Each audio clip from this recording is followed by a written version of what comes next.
지난 주일이 부활주일이었고 오늘 부활주일 후에 첫 번째 금요 성령 터치 시간입니다. 복음적 그리스도인들은 부활의 영성으로 무장해야 합니다. 부활의 영성으로 세상에서 그리스도인으로 살아가면서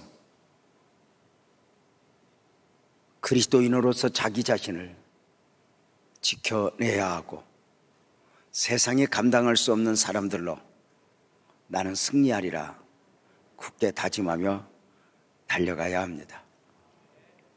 오늘 본문은 특별히 베드로전서 1장 3절은 산 소망을 말하고 있습니다. 우리 주 예수 그리스도의 아버지 하나님을 찬송하리로다. 그의 많으신 긍휼대로 예수 그리스도 죽은 자 가운데서 부활하게 하심으로 말미암아 우리를 거듭나게 하사 산 소망이 있게 하시며 라고 말씀합니다. 산 소망은 살아있는 소망입니다. 산 소망이 있다는 이야기는 죽은 소망도 있다는 이야기입니다. 죽은 소망, 죽어있는 소망은 죽음을 극복하지 못하는 소망입니다. 죽음 앞에서 끝나는 소망, 죽음 앞에서 모든 것을 내려놓아야 하는 소망이니 이 죽은 소망은 사람이 사람으로 살아가면서 누구나 가질 수 있는 소망입니다.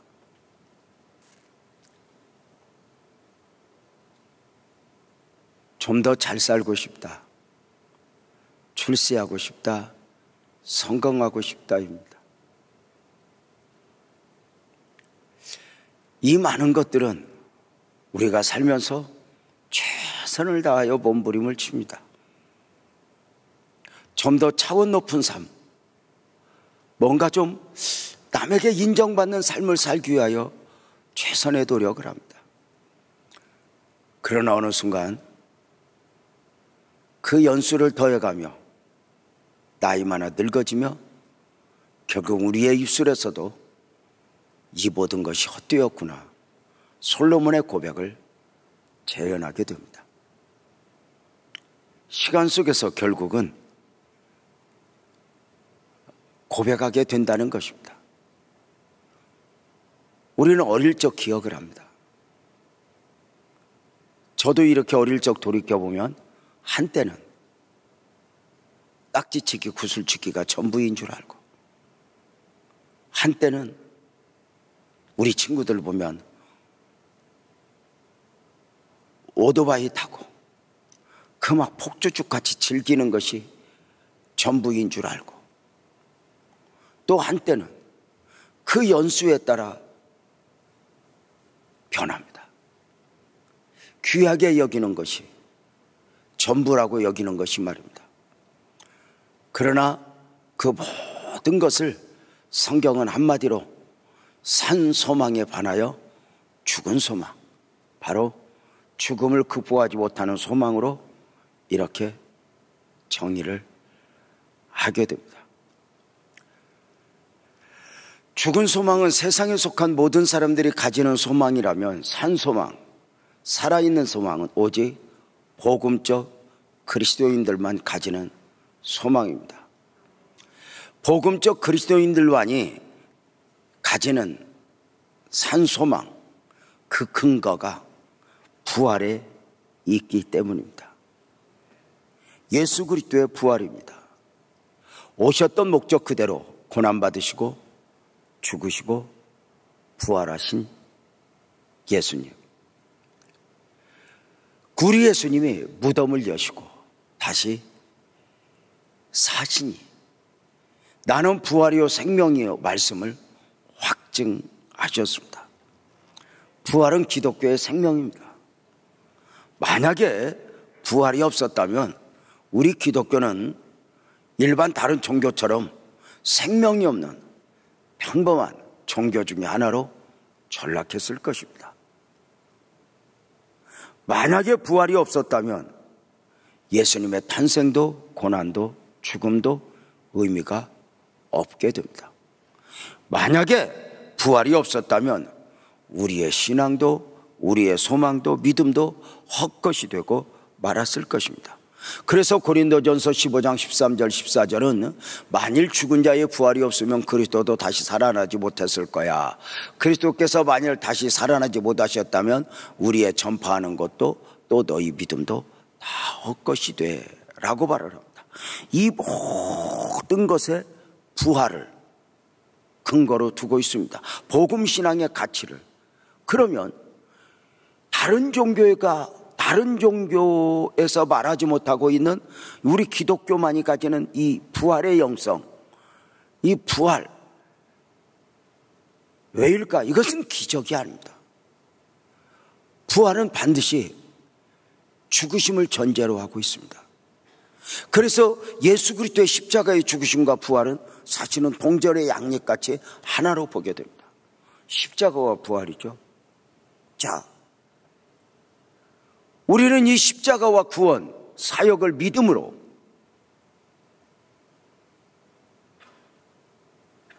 우리는 산 소망을 소유하게 되는 것입니다.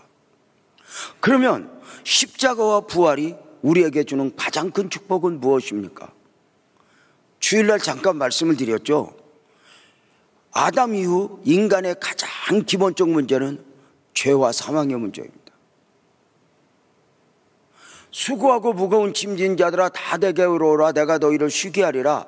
주님이 초대하실 때 이 수고하고 무거운 짐진 자들은 따로 있는 게 아닙니다. 모든 인생이 그러합니다. 저는 오늘 서울에 있는 한 회사 사장 아내와 통화를 했습니다. 적어도 제가 많은 분을 알고 있는데요.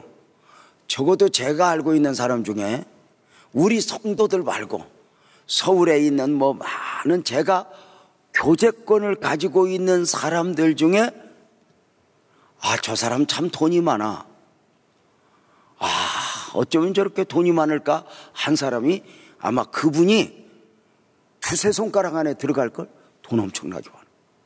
근데 나한테 전화해서 집값 걱정을 하는 거예요.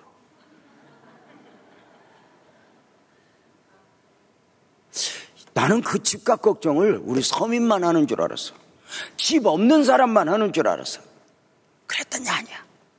너도 나도 집값 올라가면 다 대단해서 그들은 없는 사람 말고 오르는 사람, 저 사람들은 걱정이 없을 거야 하지만 내가 오늘 아니라는 걸 내가 뼈저리게 알았어. 그래서 제가 권사님이 집값 걱정하면은 내가 알고 있는 서민들은 어떻게 살으라고.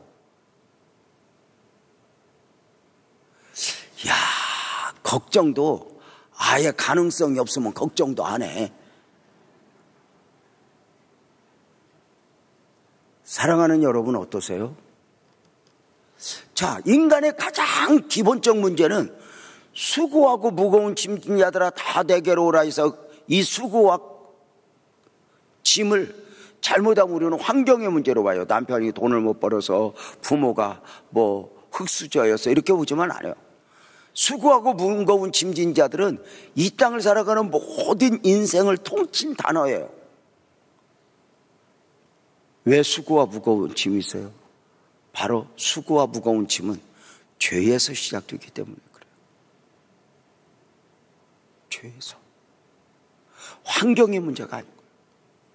자, 인간의 가장 기본적 문제는 죄와 사망의 문제예요.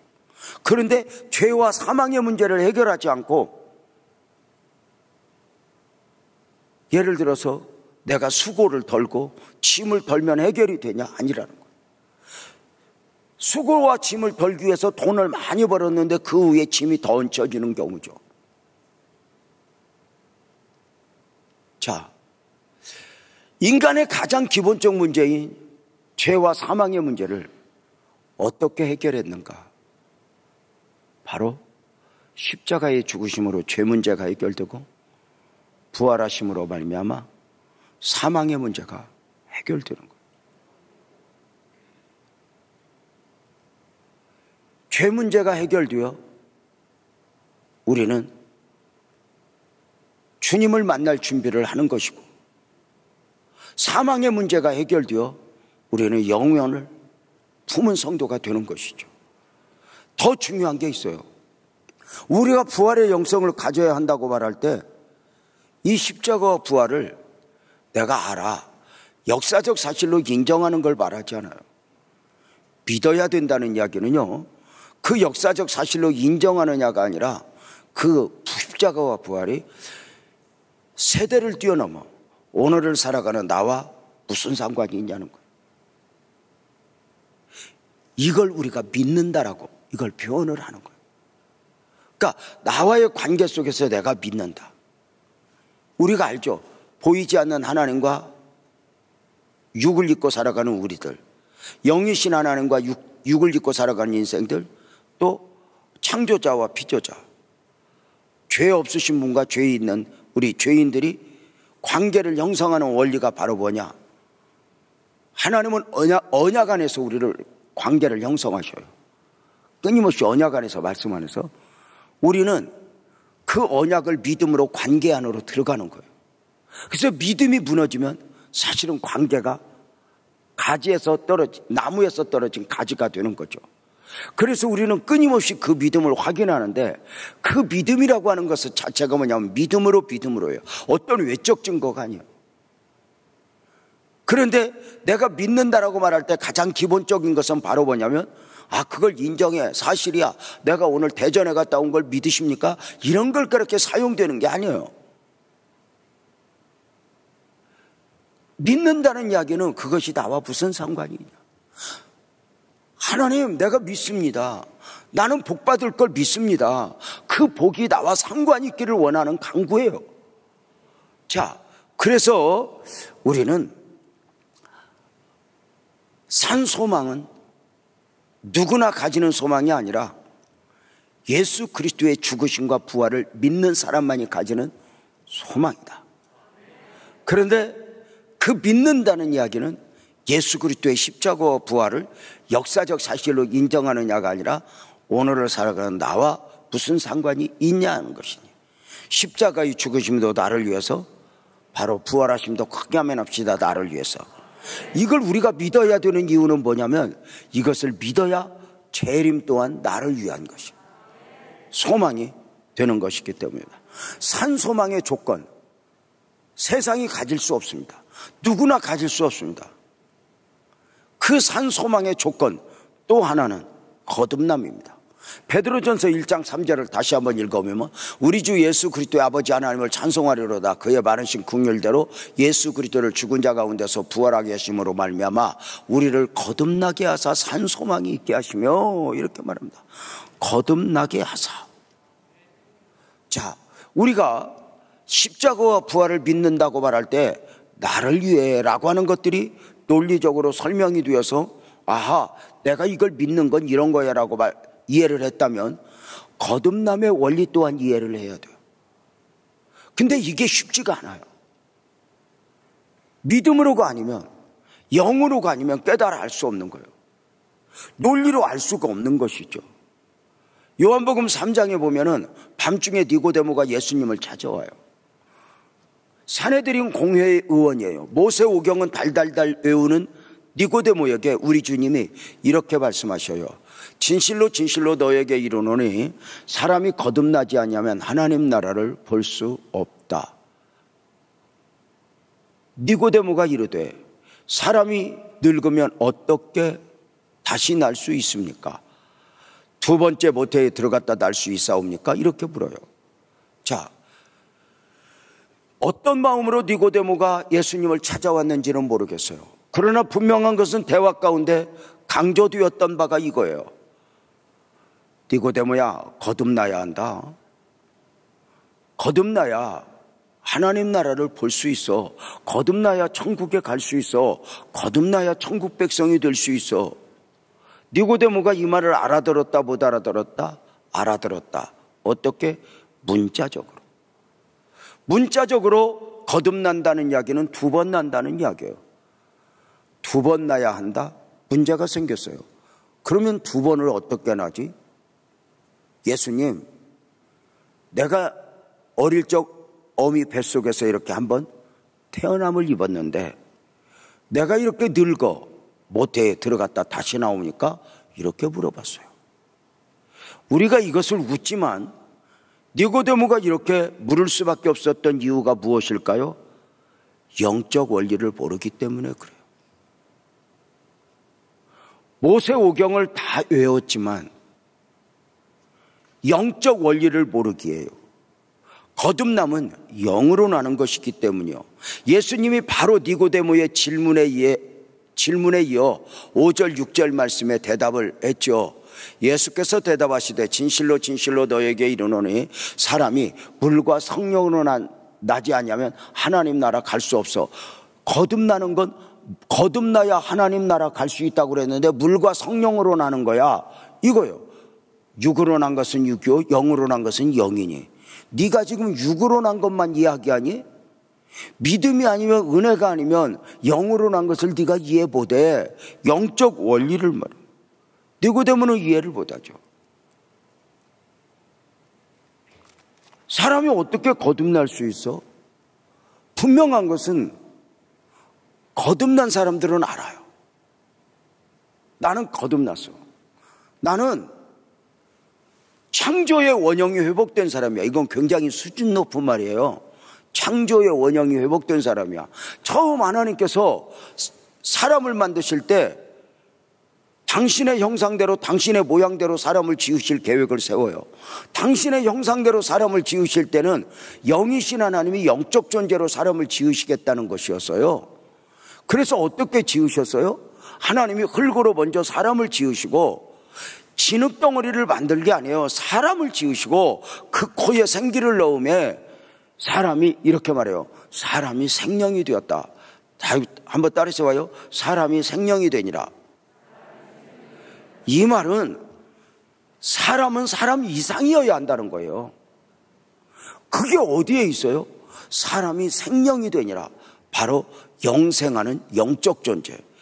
다른 말로 표현하면 창조의 원형은 보여지는 육체적 생명 안에 영적 생명을 담아주신 거예요. 영이신 하나님이 영적 존재로 사람을 창조하사 그들 안에 거하시어 그들에게 예배를 받으시고 그들을 축복하시고 그들에게 은혜를 베푸실 하나님으로 하나님이 되고자 하신 거죠. 그래서 영이신 하나님이 영적 존재로 사람을 창조하셨다. 그래서 창조의 원형은 바로 무엇이냐면 보여지는 육적 생명 안에 믿음으로만 은혜 안에서 하나님 관계 속에서만 확인할 수 있는 영적 생명을 담고 있다. 문제가 뭐예요? 우리가 다시 살아나야 된다면 죽었던 적이 있어야 되는데 그 죽었던 적이 언제 있어요? 아담 안에서요. 아담 안에서 우리는 죽었어요. 사망적 존재가 되었어요. 보여지는 육체적 생명 안에 영적 생명을 상실한 거예요. 창조의 원형이 회복되었다는 말은 처음 보여지는 육적 생명 안에 영적 생명이 담아주셨는데 이걸 상실했는데 이걸 거듭나게 하사 이 영적 생명을 비로소 회복하게 된 거예요. 이것이 바로 창조의 원형이 회복되었다. 그래서 이걸 거듭남이라고 말해요. 하나님과의 관계 회복인데 이것은 예수 그리스도를 영접함으로죠. 요한복음 1장 12절 13절에 말씀하죠. 영접하는 자 곧 그 이름을 믿는 자들에게는 하나님의 자녀가 되는 권세를 주셨으니 이는 혈통으로나 육정으로나 사람의 뜻으로 나지 아니하고 오직 하나님께로부터 났다. 하나님으로 말미암아 거듭날 수 있는 거예요. 자, 거듭남의 원리는 사람이 사람으로가 아니에요. 오직 하나님 안에서 주시는 축복이고 은혜라는 거죠. 요한복음 3장 12절에서 바로 말씀하시죠. 내가 땅의 일을 바라도 너희가 믿지 아니하거든 하물며 하늘 일을 바라면 너희가 어떻게 믿기느냐. 땅에서 거듭남의 원리를 설명해도 너희가 이해를 못해? 하늘 일을 바라면 너희가 알아? 아마도 니고데모는 하늘에 대해서 물었던 것 같아요. 땅의 일을, 땅에서 일어나는 일도 너희가 이해를 못하는데 영적인 하늘, 영적인 원리를 너희가 알아? 모른다는 거죠. 자, 우리가 종종 우리는 영으로 충만해야 된다고 그래요. 성령으로 충만해야 된다. 왜 그래요? 성령으로 충만해야 뭐 세상을 이기고, 이게 아니에요. 본질적 회복이에요. 영적 존재로 살아가는 데 있어서 영으로 충만한 건 육이 밥을 먹어야 하는 것만큼 분명하다니까요. 우리가 영적 생명을 소유한 자라고 믿으면 이래도 되고 저래도 되는 게 아니에요. 육이 밥을 먹어야 하고 소화를 시켜야 육적 생명의 존재가 성립이 되는 것처럼 우리가 영적으로도 아멘 합시다. 성령으로 충만해야 돼요.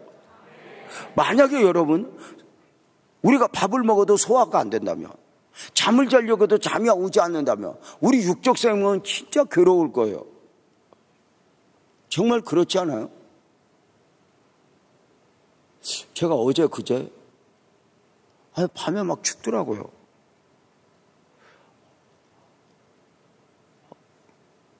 정말 추워요. 한겨울처럼. 그러더니 몸이 딱 고장이 나고 설사를 하고 시달리더라고요. 어떤 분이 지나가다 코로나 다시 온 거 아니야? 사탄아 불러가라. 내가 뭘 좋은 거라고 그렇게 하고는 하나님 나 저 코로나면 안 돼요 하고 은혜를 입었는데 그래도 회복이 되더라고요. 자, 육을 밥을 먹었는데 소화가 안 된다며, 죄송하지만 배설이 안 된다며, 정말 힘든 거 아니에요? 잠을 잤는데 잠을 제대로 못 잔다며, 육체가 건강해야죠. 자, 우리의 기도가 기도되지 못하면 왜요? 피곤해서 아니요? 예배가 예배되지 못하면 왜요? 피곤해서 아니에요?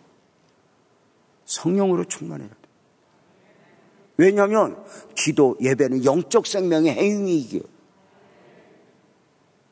누구를 용서하는 것도 마찬가지요. 그래서 내 마음으로 내 의지로 안 되면 기본적으로 우리는 영적 생명을 소유한 자로서 하나님 나를 성령으로 충만하게 하소서 이걸 끊임없이 강구하는 가운데 사랑하는 여러분, 그래서 진짜는 우리끼리 주고받는 은혜가 아니잖아요.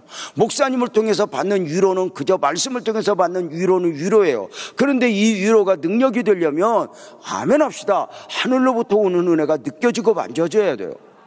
그래서 우리는 말씀을 목사님에게 듣고 아멘 합시다. 기대는 하나님께 하늘로부터 오는 은혜를 입혀주세요.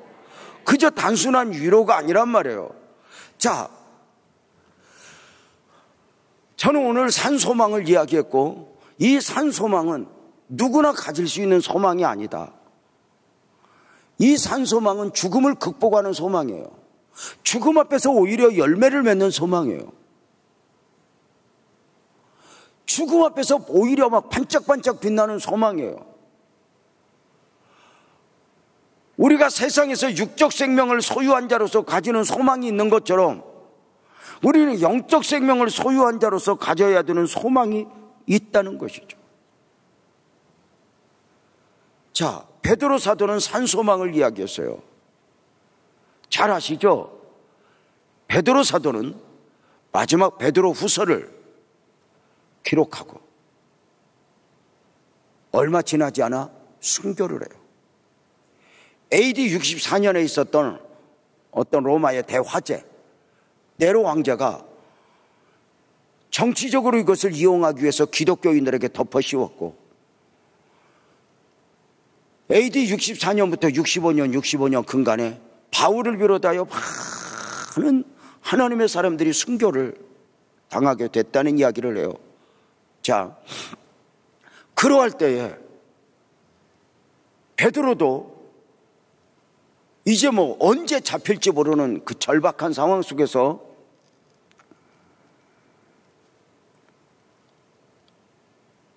이걸 어찌해야 하나? 성도들에게 믿음의 권고를 많이 하는 거예요. 그러면서 그 절박한 속에서 우리 산소망을 가지고 믿음을 지키자. 믿음을 놓아버리지 말자. 이게 베드로서의 강조예요.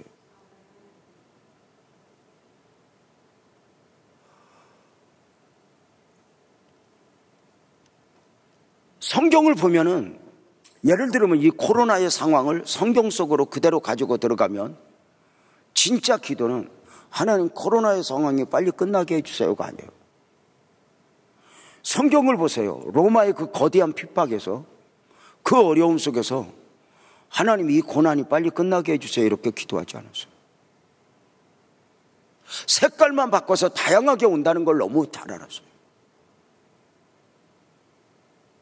몸부림을 쳤던 게 바로 뭐냐면 산소망을 가지고 우리 성도들이 믿음을 지키게 하소서, 그거였어요. 내가 붙들고 지금 씨름하고 지키고 목숨을 걸고 지키자고 하는 것들이 영적인 건가 육적인 것인가? 우리는 이 부분이 감동이죠. 자, 그러면 우리가 이제 부활신앙의 영성으로 우리의 삶을 살아나야 되는데, 이 험한 세대에서 믿음을 지킨다는 것, 산소망을 가지고 믿음을 지킨다는 것, 그것은 어디 있는가? 베드로 사도는 우리에게 강조하죠. 먼저 산소망을 가졌다면 재림을 사모하는 성도여야 한다라고 하는 거죠. 베드로전서 1장 13절이죠. 그러므로 너희 마음의 허리를 동이고 근신하라. 예수 그리스도께서 나타나실 때에 너희에게 가져다 주실 은혜를 온전히 바랄지어다. 마음의 허리를 동이고 근신하여 믿음을 지키라는 거예요. 너희 마음의 허리를 동이고 근신하여 믿음을 지켜라. 주님께서 오실 것이다, 이렇게 강조해요. 신부가 신랑을 기다리듯 산소망을 가졌다면 우리가 육적 생명을 만족해 함과 동시에 내 안에 영적 생명을 소유한 자로서 주의 재림을 사모하며 나는 영적으로 깨어 있어야 한다라고 하는 이런 긴박성을 가지고 있는가?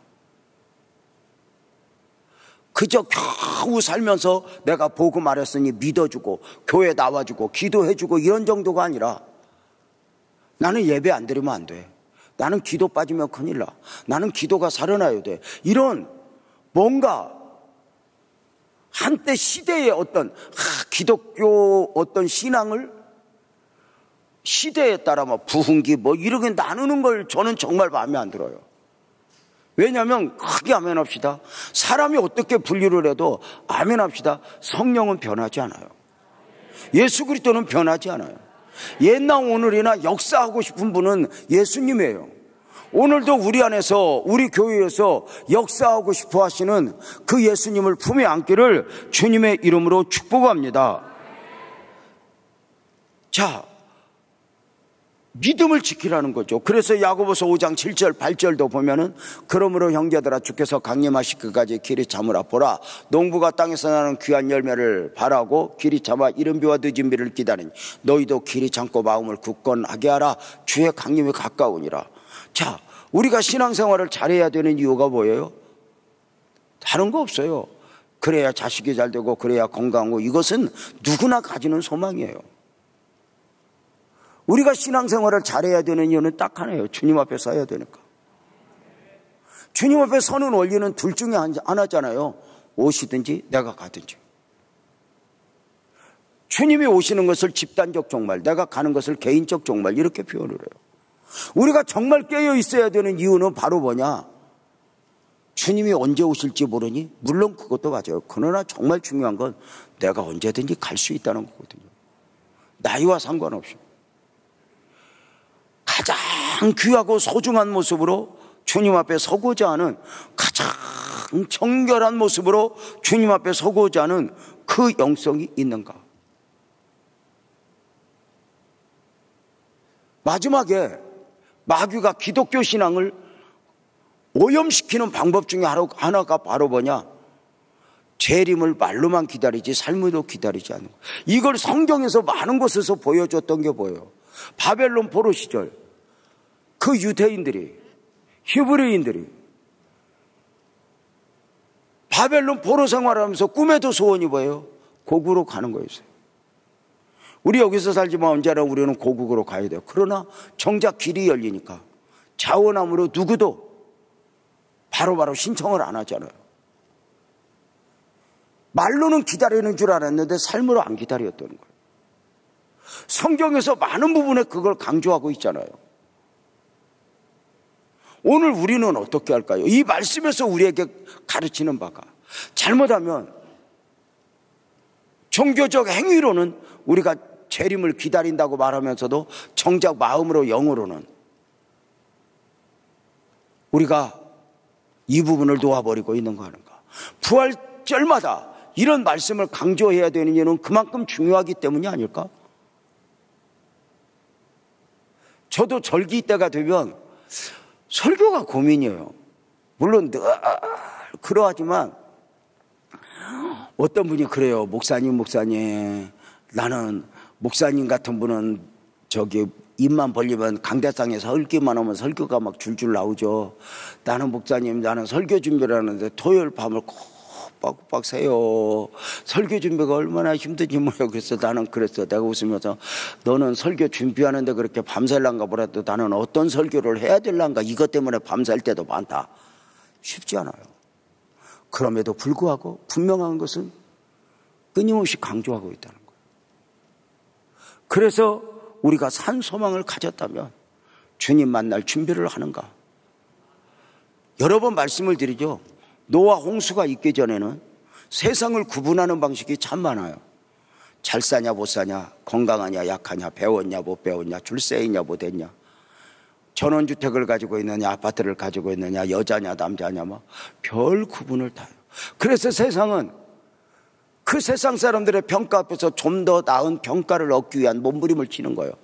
강북에 사는 사람보다는 강남에 사는 사람, 지방에 사는 사람보다는 서울에 사는 사람, 뭐 나름대로 자식을 잘 키운 사람, 이런 인정을 받기 위해서 우리는 최선의 노력을 하고 또 여기에 인정을 받으면 막 난리가 나요. 그런데 홍수가 쏟아지고 나니까 딱 하나예요. 방주 안에 있었냐 방주 밖에 있었냐. 방주 안에는 생명, 방주 밖에는 멸망. 절대 원리예요. 우리 중 예수님 오시면, 아니 내가 주님 앞에 갈 때는 딱 두 가지예요. 예수 안에 있었냐 예수 밖에 있었냐. 우리 주님 오시는 그날 예수 안에 있었냐 예수 밖에 있었냐. 우리가 세상에 그 어떤 걸로 인정받고자 했지만 우리는 가장 중요한 기본적 구분, 나는 예수 안에 있었냐 예수 밖에 있느냐. 그래서 주 안에 죽는 자들은 복이 있다. 성경이 말하잖아요. 부자와 나사로의 비유를 통해서 우리에게 말씀하고자 하는 게 뭐예요? 우리가 이 땅에서 우리의 고민이 어쩌면 너희는 아무것도 염려하지 마, 너희 잘 먹고 잘 살까 뭐 이거 염려하지 마 했는데 우리는 세 부분의 고민이 그 고민이에요. 열심히 살지 말라는 이야기가 아니라요. 어차피 그건 내 마음대로 안 돼요. 더 중요한 건 너희는 먼저 그의 나라와 그의 의를 구하라. 부활신앙의 영성은 오늘 본문이 베드로 사도가 강조하는 거예요. 주님 오실 수 있어? 내가 갈 수 있어? 주님 앞에 설 준비해. 세상에 속한 사람들은 육적 생명을 위하여 준비한다면 우리는 영적 생명을 위해 준비해야 돼. 이게 베드로 사도의 강조예요. 이게 부활신앙의 영성이에요.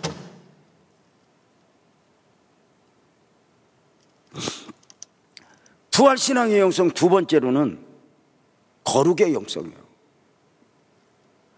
산 소망을 가졌으니 구별된 삶을 살라.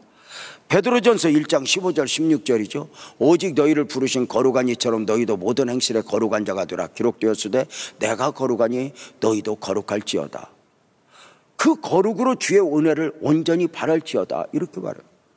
거룩을 잃어버린 은혜는 은혜가 아니에요. 거룩의 가장 기본적 속성은 구별된 것이죠. 다시 말씀을 드릴게요. 우리가 성전, 거룩이에요. 성도, 성령, 다 거룩이에요. 거룩을 잃어버린 은혜는 은혜가 아니에요.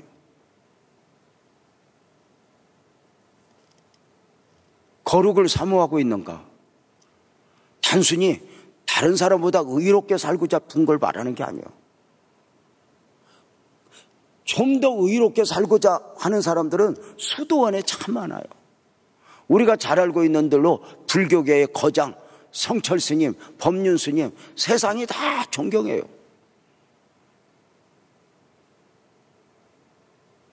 의롭게, 거룩하게, 그걸 말하는 게 아니에요. 구별된가 말이에요. 구별돼요. 어떻게 구별돼요? 육적 생명을 소유했지만 그 안에 영적 생명을 소유한 자로서 너는 삶을 추구하고 있는가? 우리가 예배도 사실은 구별이에요. 기도도 구별이에요. 하나님 앞에 나를 끊임없이 세우는 것, 이게 거룩이라고 나는 봐요. 다시 말씀을 드릴게요. 의롭게 살고자 하는 건요, 기독교 말고도 많아요. 행위를 강조하다 보니 불교는 이런 면에서 더 많은 성취를 이뤘다고 해도 과언이 아니에요. 세상에 어떤 목사가 성철 스님 흉내를 내요? 못 내요. 저도 못 내요. 깨끗하게 살고 싶다. 인간의 의지 대단하죠. 그럼에도 불구하고 성경의 거룩은 그걸 말하는 게 아니에요. 하나님 앞에 나를 세우는 거예요. 내 삶을 구별한다고 말할 때는 단순히 뭐 어떻게 이걸 말하는 게 아니에요. 끊임없이 하나님 앞에 서야다.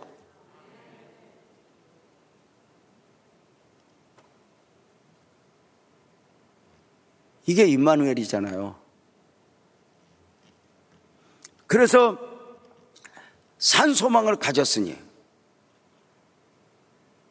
내가 거룩하니 너희도 거룩하라 라고 말할 때, 우리가 잘못하면 그냥 이것을 무슨 의롭게 사는 이런 것들을 말한 거지만 하나님 앞에 나를 세우는 거.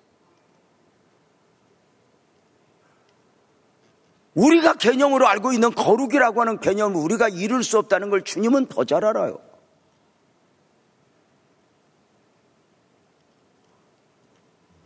언젠가 예배당의 선부성전에서 있었던 일인데, 예배당 안에 들어갔더니 한 성도가, 지금도 저는 그 기도를 잊지 못해요. 예배당에 들어갔더니 한 성도가 막 가슴을 쥐어뜯으면서 막 치면서 기도를 하는데 이렇게 기도하는 거예요. 주님, 거룩하게 살다 거룩하게 죽게 하옵소서. 이 말은 누구보다 깨끗하게, 이 개념도 있겠지만 더 중요한 것은 크게 아멘 합시다. 거룩하신 하나님 앞에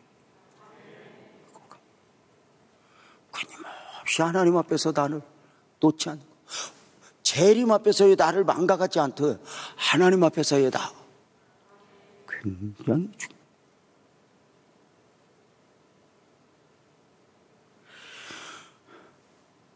부활신앙의 영성 세 번째, 베드로 사도는 말하는 게 바로 무엇이었냐면 나그네의 영성이에요. 세상의 실체를 알라는 거예요. 세상은 영원한 것이 아니라는 거예요. 그래서 세상에서 그 로마의 핍박, 그 네로의 핍박 그 가운데서 구차하게 더 살려고 애쓰지 말라는 거예요. 일부러 죽으라는 이야기가 아니라 삶을 구별하면서 믿음을 놓아버려야 되고, 삶을 구별하면서 십자가를 외면해야 된다면 그러지 말라는 거예요. 그래서 베드로전서 1장 17절에 보면, 외모로 보시지 않고 사람의 행위대로 심판하는 씨가 너희를 아버지라 부른즉 너희가 나그네로 있을 때 두려움으로 지내는 나그네 영성. 우리는 이미 하나님의 아버지예요. 세상이 아니에요. 우리가 사는 것은 절대로 영원하지 않아요. 지금 우리가 아직 이렇게 이제 육체적 생명의 연수를 가지고 살아가면서 우리 앞서 가신 분들 보면은 좀 더 90이라도 사시지 왜 80에 가셨나, 70에 가셨나, 60에 가셨나, 이런 안타까움을 갖고 있어요. 근데 지나고 보면 아니에요.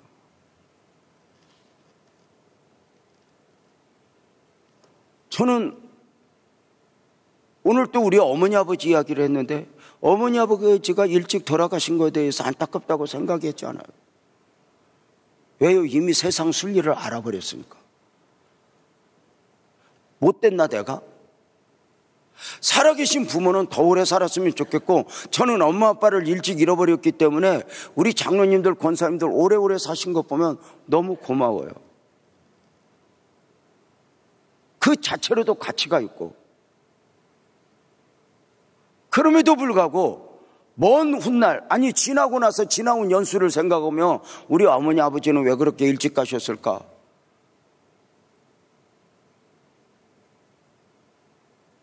안타깝지 않아요? 나그네 인생, 세상은 절대 영원하지 않아요. 거기까지 시간 속에서, 공간 속에서. 그러나 영적 생명은 시간과 공간을 뛰어넘잖아요. 사랑하는 여러분, 그래서 우리는 분명히 예수 믿는 사람들은 알아야 돼요. 어미 뱃속에서 10달은 이 땅의 7, 80을 준비하는 기간이고, 이 땅의 7, 80은 영원을 준비하는 기간이다. 이게 딱 정리가 돼야 돼요. 너희 보물을 땅에 쌓아두지 말라, 하늘에 쌓아두라. 적어도 부활의 영성을 가졌다면 이 부분을 놓지 말아라. 그래서 히브리서 11장 16절에서는 이렇게 말하잖아요. 그들이 이제는 더 나은 본향을 사모하니 곧 하늘에 있는 것이라. 그래서 나그네의 영성을 가지고 있는 우리 모두가 하나님이 예비하신 그 한성, 영원을 우리는 사모하고 있는가?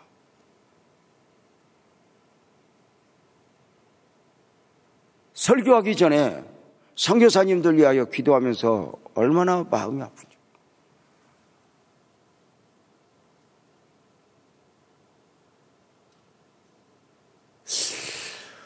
어쩌면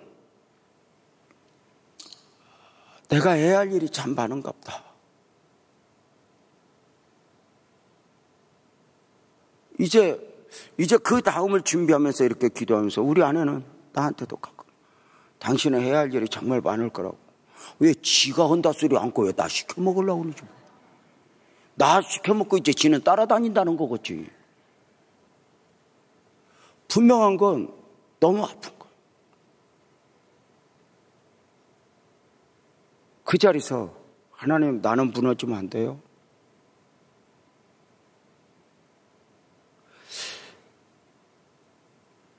베드로 사도는 분명하게 선을 그어요.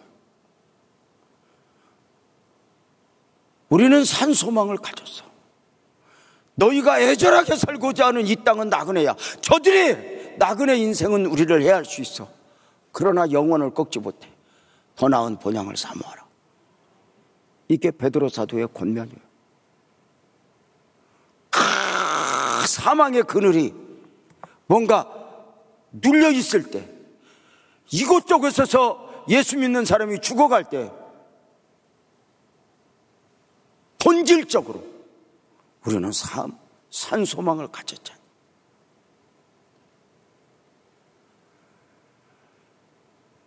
그 로마의 핍박 속에서 그 전해져 오는 이야기들, 기록들, 이야기들은 감동이잖아요.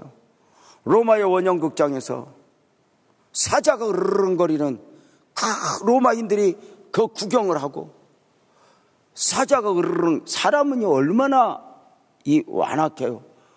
동물이 사람을 뜯어먹는 걸 보면서 박수치는 게 인간의 죄성이에요. 처음에 우리는 막 프로레슬링만 봤잖아요. 막 이런 권투 또 이렇게. 그러다 어느 날 보니까 막 격투기가 나와갖고 막 링에서 피가 터지고 막 이런 데가 깨지고 이런 걸 보면서 저런 걸 무서워서 왜 보냐. 근데 요새는 나보고 보고 있어.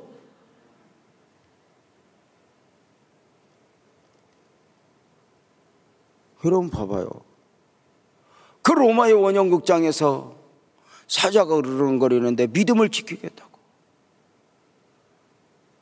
이제 사자의 밥이 될 준비를 하는데 그 무서운 가운데 한 어린아이가 엄마 품에 안겨서 울어요. 엄마야, 무섭다. 저 사자가 우리를 물으려 한다. 엄마야, 무섭다. 이때 아이의 눈을 가리며 엄마가 이렇게 말했대요. 아들아, 아플 거야. 저 사자가 물면 아플 거야.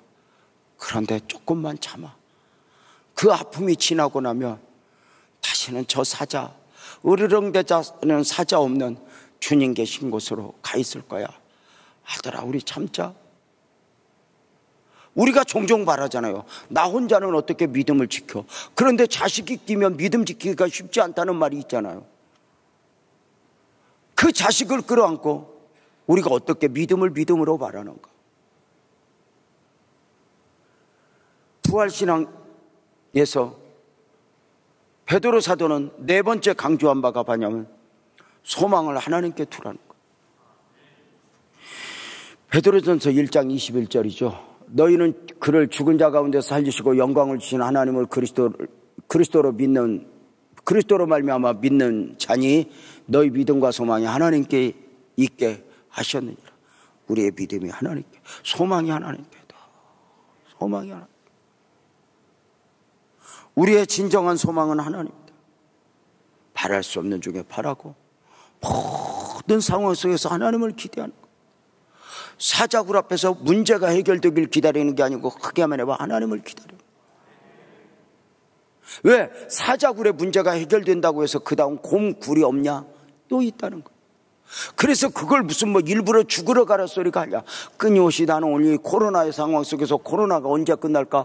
코로나만 끝나면 우리가 막 세상에 다 돌아다닐 것처럼 모두 이게 아니라는 거잖아.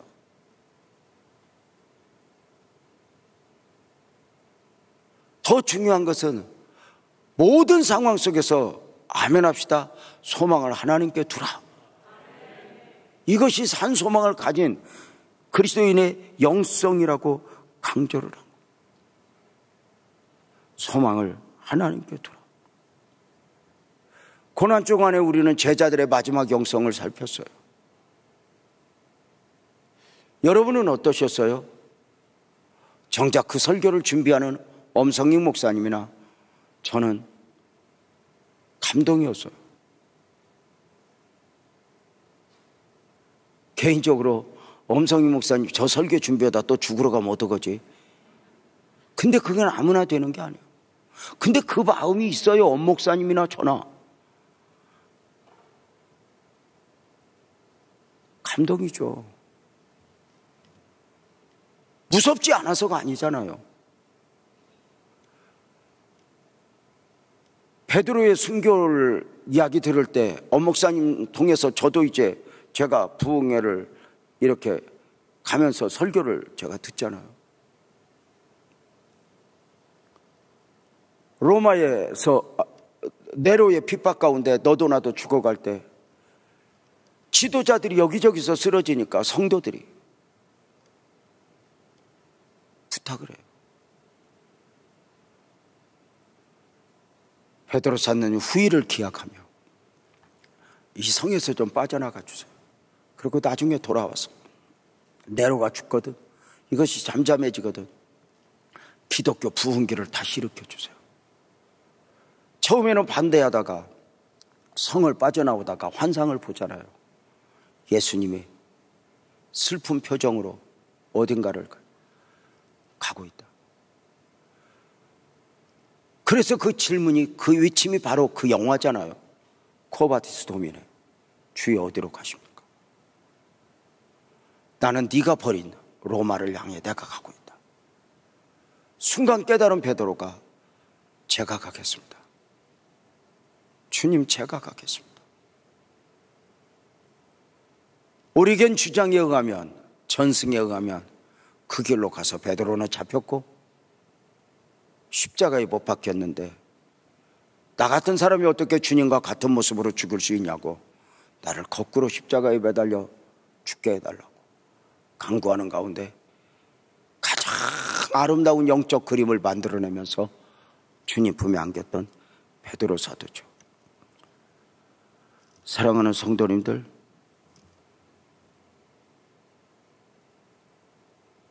일찍이 주님께서 베드로에게 요한복음 21장 18절에서 주셨던 말씀이었죠. 늙어서는 내 발을 벌리리니 남이 내게 띠띠우고 원하지 아니한 곳을 데려갈 거야. 주님은 이미 순교의 제물로 받기로 작정하셨어요. 베드로를. 가장 멋진 초대가 아닐까 생각을 해요. 저도 뭐 순교할 수 있냐 그러면 못할 것 같아요. 철없을 때는요 한다고 그랬어요. 근데 내 힘으로 되는 게 아니에요.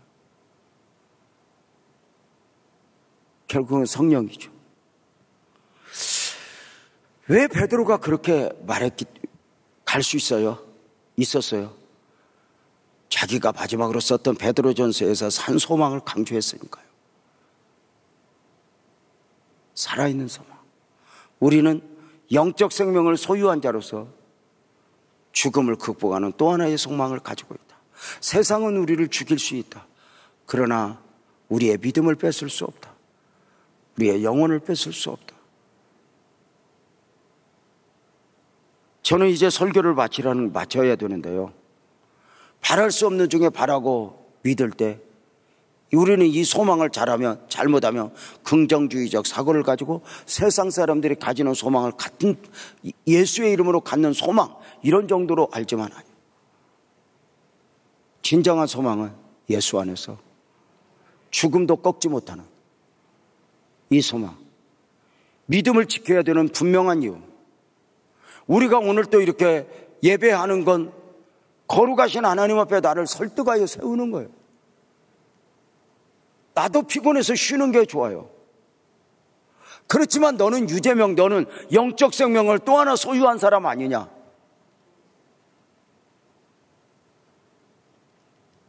그래서 또 데려다가 나를 세워.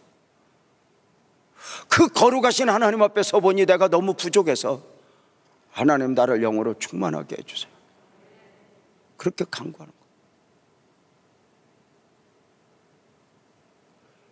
오늘 말씀이 오늘 우리에게 주는 가장 큰 은혜는 어떤 것이었나요? 저는 이런 말씀을 드렸어요. 그 거대한 로마의 핍박 아래서 이 환난을 명쾌해 주세요, 이런 기도하지 않았다.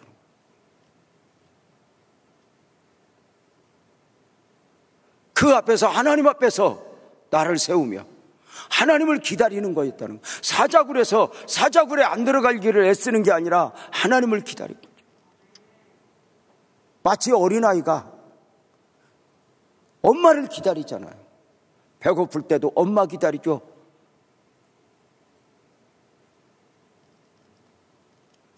문제가 터져도 엄마를 기다리잖아요.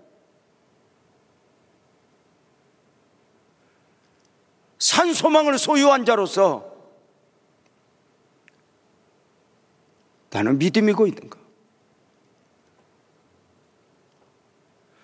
베드로 사도는 네로 황제의 그 로마의 거대한 핍박 앞에서 우리는 영적 생명이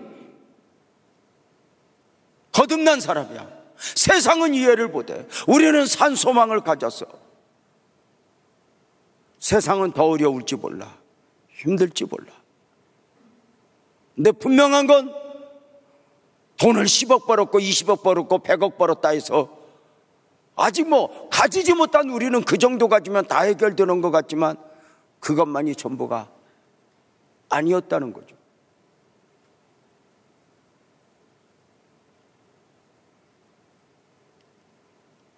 오늘도 우리는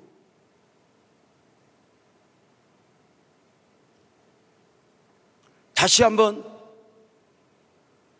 이 부활절을 지나면서 우리가 이제 성령 강림절을 기다리게 되는데, 하나님, 이 험하고 험한 세대 가운데서 나는 산소망을 가지고 거듭났고 부활과 나는 철저하게 관계되어 있어. 나도 죽어도 사는 생명을 가지고 있으니 아멘합시다. 내가 이 땅에서 믿음을 지킬 것입니다. 하나님을 기다릴 것입니다. 아멘합시다. 어떤 일이 있어도 나를 스스로 구별하여 거룩하여 하나님 앞에 나를 세우겠습니다.